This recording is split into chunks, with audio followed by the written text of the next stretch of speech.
ప్రియమైన వాళ్ళారా, ప్రభు యేసుక్రీస్తు నామములో ఈ ఉదయకాల సమయాన మీ అందరికీ నా హృదయపూర్వక వందనాలు తెలుపుకుంటున్నాను. ఈరోజు అంతా కూడా మీరు చేయబడే అన్ని విషయాల్లో దేవుని హస్తము మీకు తోడయింది, మీకు చేయాలి కలుగు చేయను గాక. ప్రియులారా, యెషయా గ్రంథము 60 ఇలా సెలవిస్తుంది, నీ దుఃఖ దినములు సమాప్తమగును, నీ దుఃఖ దినములు సమాప్తమగును అని చెప్పి వచనం సెలవిస్తుందండి. ప్రియులారా, మన జీవితంలో మనము ప్రతిరోజు ఉదయాన్నే మేలుకున్న వెంటనే ఈరోజు నాకు చాలా సంతోషంగా ఉంటుంది అని చెప్పి మనం ఆలోచించడానికన్నా ఈరోజు నాకు దుఃఖకరమైన రోజుగా ఉండకుండా ఉంటే బాగుండేమో అని చెప్పి అనుకుంటాం. ఎందుకంటే మనం అడుగు పెట్టేటువంటి ప్రతి అడుగులో కూడా దుఃఖము ఎప్పుడు కూడా మనం వెంటాడుతుందండి.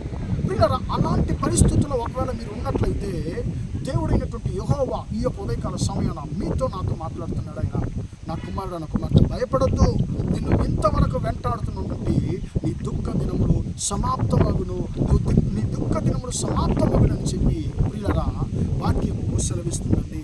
ప్రియులారా, మన పరిశుద్ధ గ్రంథంలో చాలా మంది యొక్క దుఃఖాన్ని దేవుడు మార్చివేసి మనం చూస్తున్నామండి. ప్రియులారా, మనము చదివినట్లయితే చాలా మంది, అంటే ఎబ్బేసు కానివ్వండి, ఎబ్బేసు అనేటువంటి ఒక వ్యక్తి ఉన్నాడు. ఆయనకి ఎబ్బేసు అంటే అర్థం ఏంటి?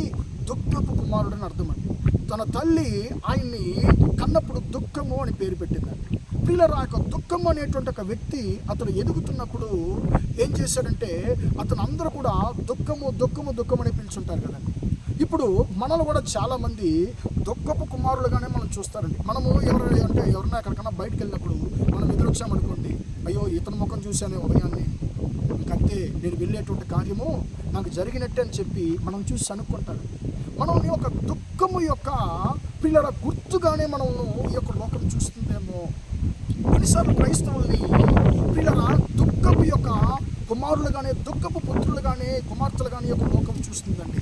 మనం చూస్తే కొంతమంది పక్కకు దొరికిపోతారు, అయ్యో ఉదయాన్నే వీళ్ళ ముఖం చూస్తే ఇంకా నాకు ఏది కూడా మంచి జరగదని చెప్పి మనల్ని బాధ పెట్టే విధానంలో కొంతమంది ప్రవర్తించి మనం చూస్తున్నాం. అలాగనే ఎబ్బేసు కూడా, ఒకవేళ అందరూ ఎబ్బేసు కూడా అలాగనే ట్రీట్ చేసి ఉంటారు, ఎబ్బేసు అందరూ అలానే ప్రార్థించుంటారు. కానీ పిల్లలు ఒకరోజు ఎబ్బేసు నిర్ణయం చేసుకున్నాడు, నా జీవితంలో నా దుఃఖం మారాలి, నాకు జీవితం మారాలి, ఏం చేయాలని చెప్పి యెహోవా యొక్క సన్నిధికి వచ్చాడు.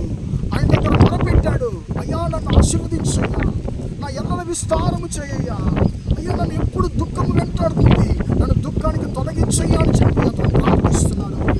ఎప్పుడైతే అతను తనకు జీవితం నుంచి తొలగిపోవని చెప్పి ప్రార్థించాడు, అప్పుడు ఆ దినం మొదలుకొని పిల్లరా దేవుడు అతను కోరుకున్నది అతనికి దయచేసానని చెప్పి మొదటి దినవృత్తాంతములు 4:9-10 మనం చదువుతున్నామండి.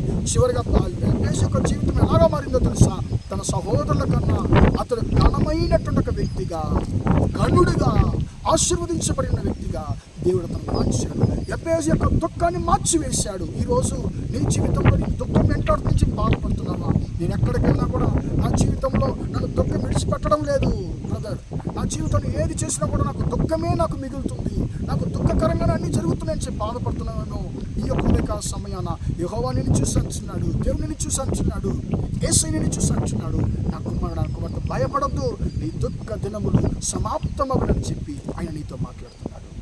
నీ దుఃఖ దినములు మార్చివేసేటువంటి దేవుడు, దుఃఖంలోనే జీవిస్తున్న నిన్ను, దుఃఖం యొక్క గుర్తుగా నిన్ను లోకం చూస్తున్నటువంటి నిన్ను నీ సహోదరుల కన్నా గనుడుగా, గనురాలుగా దేవుడు మార్చబోతున్నాడు. కానీ మనం ఏం చేయాలి? ఎబ్బేసు దేవుడికి పాదాలు మనం ప్రార్థన చేద్దాం. ప్రేమగల మా తండ్రి, దయగల దేవ, ఇంతవరకు ఈ మాటలు విన్న మీ బిడ్డలు మీరు దీవించండి, ఆశీర్వదించండి అయ్యా. నీ దుఃఖ దినములు సమాప్తమగున మాట ప్రకారము తండ్రి, మీ బిడ్డల యొక్క జీవితంలో మీ బిడ్డలను వెంటాడుతున్న ప్రతి ఒక్క దుఃఖకరమైనటువంటి క్రియలు, కార్యాలు తండ్రి తొలగిపోవునుగా కానీ ప్రార్థిస్తున్నాను. సంతోషపు రోజులు దయచేయండి తండ్రి. ఎబ్బేసు నిన్ను వేడుకున్నప్పుడు అతనికి దుఃఖ దినాలు మార్చి అతను గనుడుగా మార్చిన దేవుడు తండ్రి. మా యొక్క సహోదరుల యొక్క జీవితంలో ఏది చేసినా దుఃఖము, ఎటు తిరిగినా దుఃఖము, ఏ వైపు వెళ్ళినా దుఃఖము, నాకు అన్ని దుఃఖంగానే జరుగుతున్నాయని చెప్పి తండ్రి, అయ్యో నా దుఃఖం వెంటాడుతుందని చెప్పి బాధపడుతున్నా తండ్రి. మీ బిడ్డల యొక్క జీవితంలో ఉన్నటువంటి, మీ బిడ్డలు వెంటాడుతున్న ప్రతి ఒక్క దుఃఖకరమైనటువంటి క్రియలను తండ్రి మార్చివేయండి తండ్రి. ఎబ్బేసు ఏదైతే తండ్రి నీ దగ్గర వేడుకున్నాడో అతడు వేడుకున్న దయచేసిన దేవుడు, మీ బిడ్డల తండ్రి మీ యొక్క కోరుకునే ప్రతి ఒక్క కార్యాన్ని, ఆశీర్వాదాన్ని మీ బిడ్డలకు దయచేయమని, ఈరోజంతా కూడా మీ బిడ్డలు చేసే అన్ని విషయాలు మీ హస్తము తోడుని వారిని ఆశీర్వదించమని యేసు నామములో ప్రార్థించి వేడుకుంటున్నాను తండ్రి.